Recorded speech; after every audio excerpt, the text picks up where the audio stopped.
Well, Slunchen, how do you do, Buckaroos? I'm doing sort of an Irish theme. You're gonna have to work with me. Kind of Irish American theme for this particular video. That's why I call it "When Irish Eyes Are Smiling." Anyways, let me check something real quick.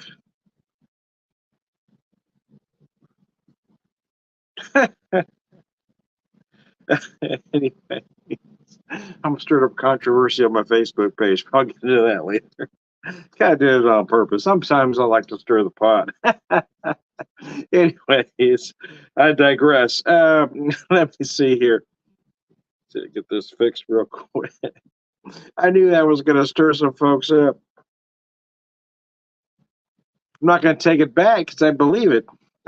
I see it to be absolutely true, but I knew it was going to piss some people off, which is why I said it. Anyways, I digress. I'm going to focus on this video right at this particular moment in time. Anyways, when Irish eyes are smiling. So here's what I got. I'm going to do some Irish whiskey with you. A single malt Irish whiskey. I'm getting near the end of this bottle. I've actually bought this bottle on St. Patrick's Day last year, so I've had it for a little bit. I probably will save what little is left here for St. Patrick's Day, but I wanted to have a little bit today with you. This is the Hyde. I hadn't had any Hyde Irish whiskey before until last year, last St. Patrick's Day. And I bought 3 bottles, and I have really been impressed by them. This is their 1922 rum finished single malt whiskey.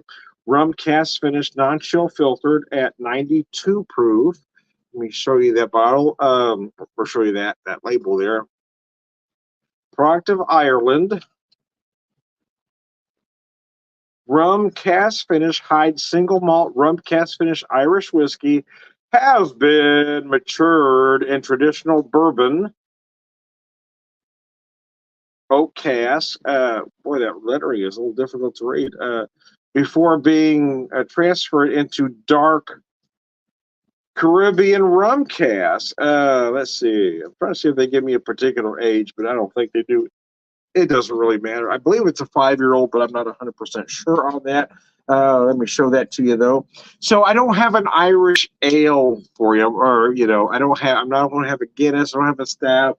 I don't have a particular beer from Ireland. What I do have, though, is an Irish style ale, an Irish pub ale. This is brewed by Marshall Brewing in Tulsa for the McNally's Irish Pub. So I have this pub ale. So it's Irish in spirit, right, at 5%. So I'm going to do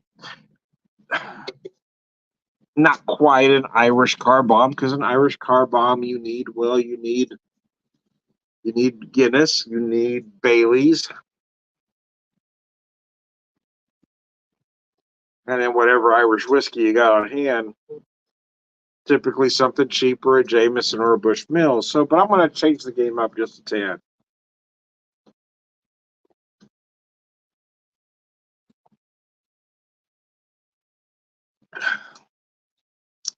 I'm going to use this Irish pub ale,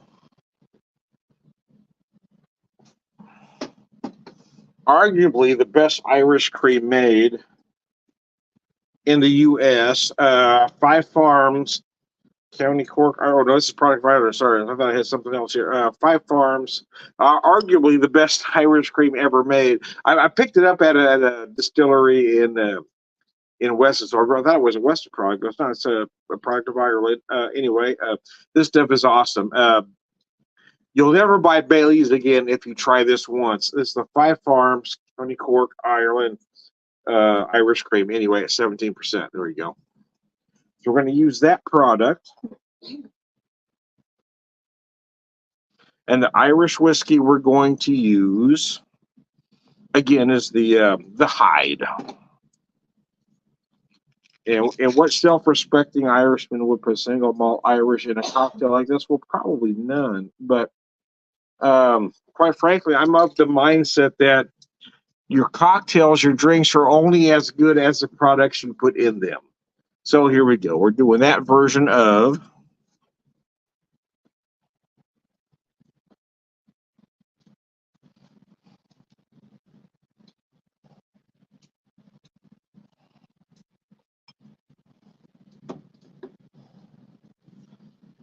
And are you with me? Here we go.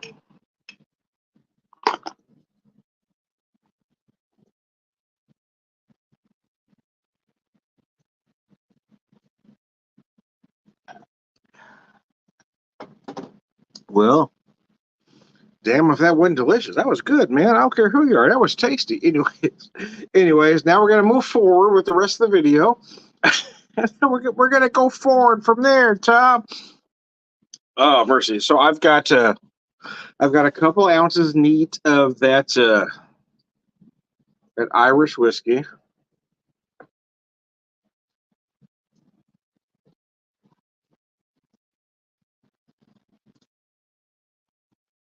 Oh man, that's good.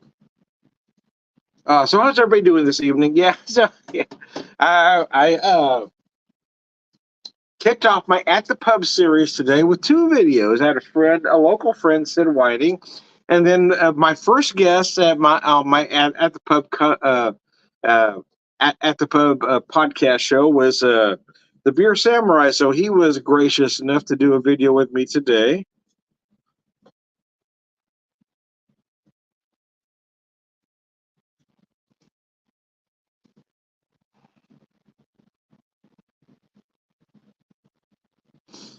Uh,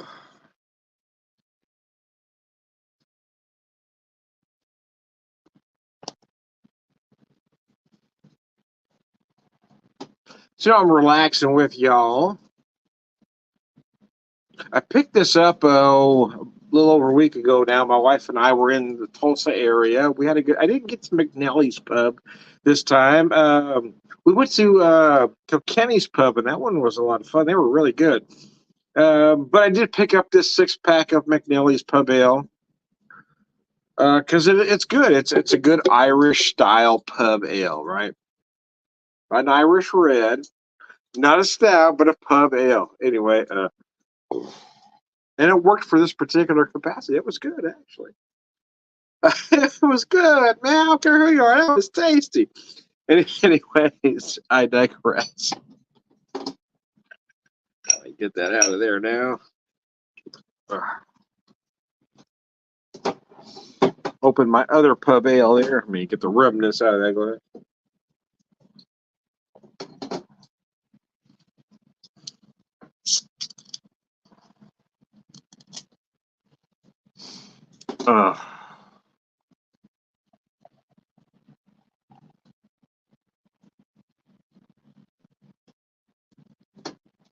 Marshall Brewing Company tends to get underrated there in Tulsa because they're not trendy, right? They're probably the oldest brewery in Tulsa, but of course the trendier breweries tend to get all the highlights, right? But I got to be honest with you, when I visited them, the person behind the bar was very knowledgeable of their beer. They knew what they were talking about. They were very friendly, and they weren't pushy. They understood what they were selling, and that's always nice as a beer geek like myself when you get somebody behind the bar that knows what they're talking about. Because that's not always the case, in all honesty. And I don't know that I had anything that knocked my socks off, but everything was solid. Everything was very good, and nothing was flawed in any way.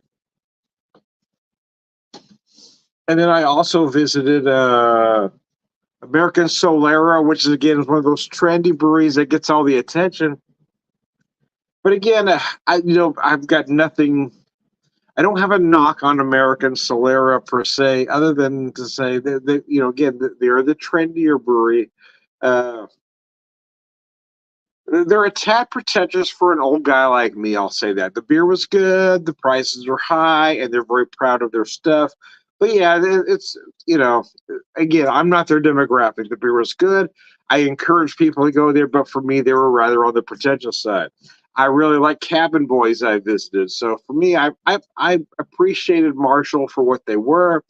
I understood America and Solera for what they were, and I really like Cabin Boys because the beer was just the beer was very superb, and they were very knowledgeable. I talked to one of the owners in there that was very friendly. The beer's good, man. I really enjoyed Kevin, boys.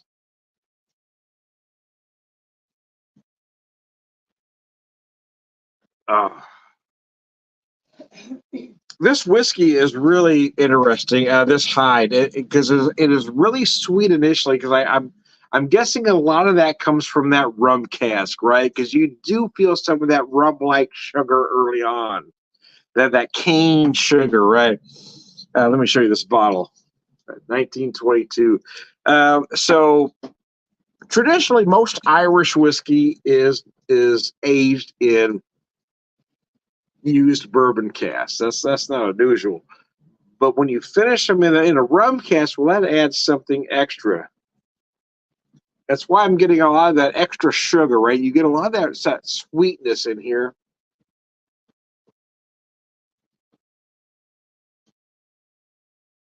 That you might not expect to get, right?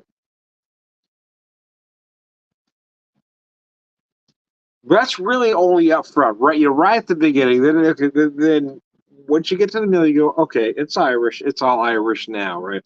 But yeah, you do get a little bit of that extra sweetness right away. Then you get those honey heather notes that you expect. Dries up nice. Big vanilla oak in the finish.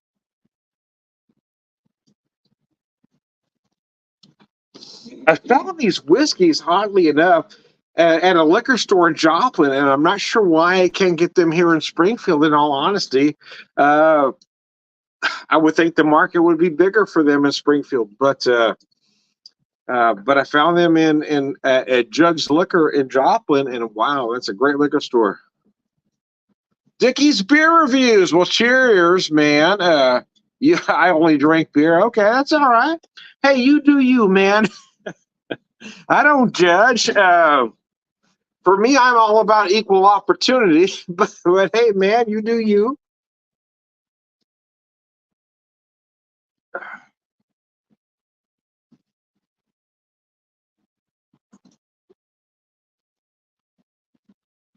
I've learned to moderate better as I've gotten older, and I'm drinking at home, so I'm not out driving. But yeah, I do enjoy my whiskey as well as my beer. But yeah, that's all right. Nothing wrong with that.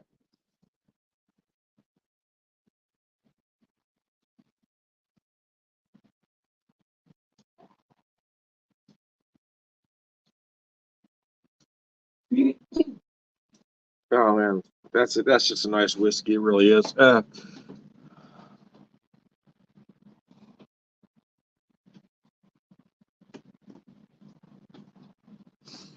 Oh, cheese whiz and bacon. Anyway, Todd, hey buddy, you're back again. Sláinte, Todd. Here's to you, buddy.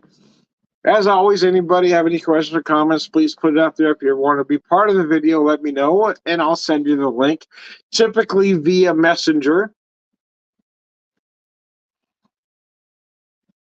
Although I probably will wrap this one up in about 10 minutes. I may be back later this evening, but you never can tell. It's a Saturday. Well, it's not only a Saturday. It's a bad weather Saturday. Things are going to hell in a handbasket Saturday. Tomorrow the weather's going to get worse. It might be the end of all mankind. We don't know. So we're just going to throw caution into the wind. I may be back tonight. Who knows? But I will definitely be on tomorrow, which I don't typically come on a Sunday. But I'm supposed to have Monday off, but we're just going to play that one by ear. Anyways, I digress. Lunch.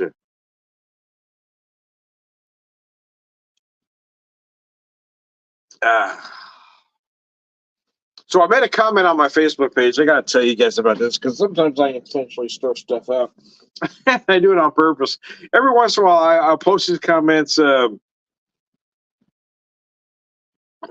possibly controversial opinions. Sometimes it's something very innocuous, but this time, for me, it's innocuous, but I knew it was going to irritate certain people. So I said, today's possibly controversial opinion, the Beach Boys sucked.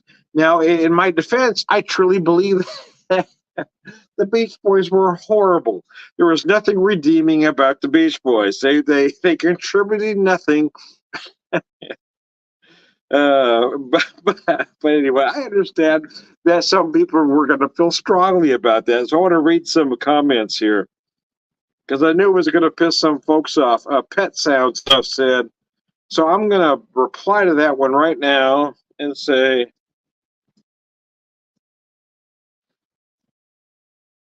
Pet Sounds. Oops. Pet Sounds was criminally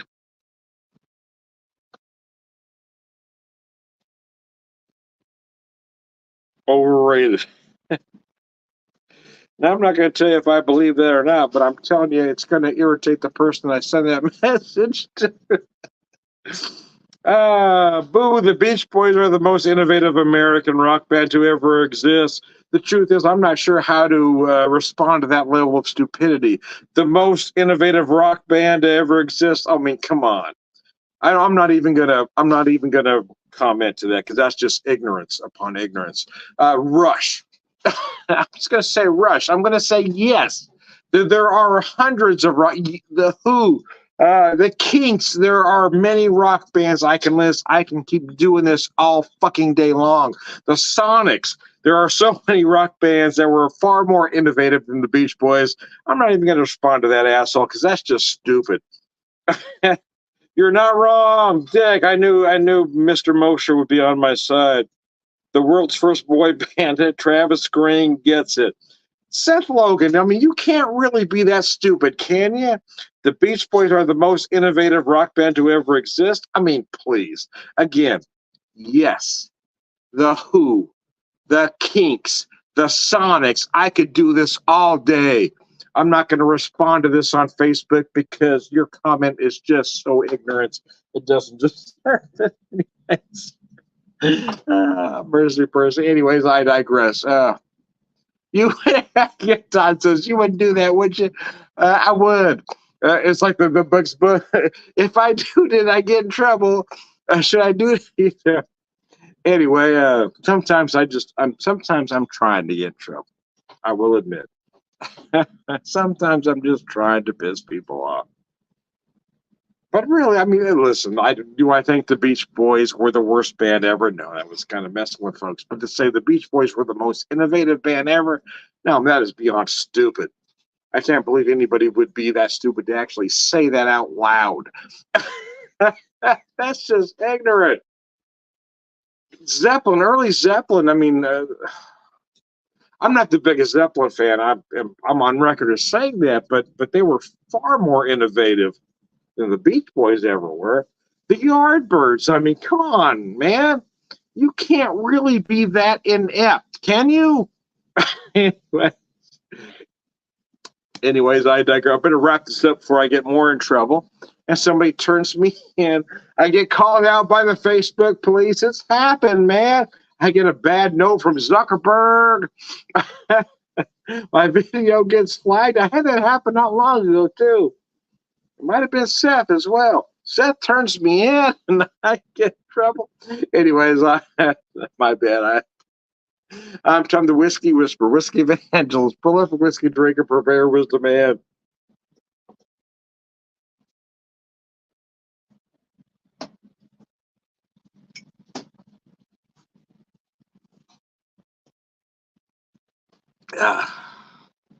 Sometimes I just can't help myself.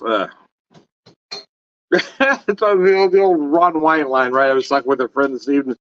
I had the right to remain silent. I just didn't have the ability to. You never know you've gone too far until you've gone too far. Sometimes you have to intentionally cross that line until people tell you, Tom, you went too far. The Beach Boys. Do I think they were the biggest affront to music ever? No. But I think they were far overrated. Pet Sounds, I mean, it might have got some critical acclaim at the time, but going back and listening to what was going on at that time, no, I think Pet Sounds was criminally overrated. I really do. Bands that were criminally underrated at the time, well, the Kinks. I mean, Ray Davies was arguably, well, no, I'm not even going to say that. Ray Davies was not a great singer. He really wasn't, but he was a brilliant writer. Uh, Ray Davies' songs, the concept albums that the Kinks did were way ahead of their time. If they had a better lead vocalist, we'd be talking more about the Kinks today, and that's just honesty. Ray Davies didn't have a great voice, and that's what really kept them from hitting the big time. But the quality of the music and the lyrics were absolutely genius. In my opinion, the Beach Boys were the exact opposite of that. They were getting attention that they shouldn't have been getting. There is nothing, in my opinion, redeeming about the Beach Boys at all.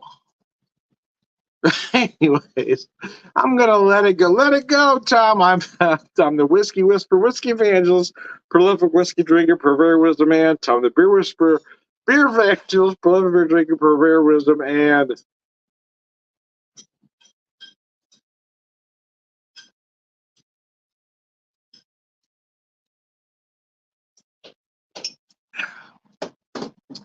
all around good guy. And if you think the Beach Boys were a great band, I'm probably not the guy you need to be watching. Let's launch it.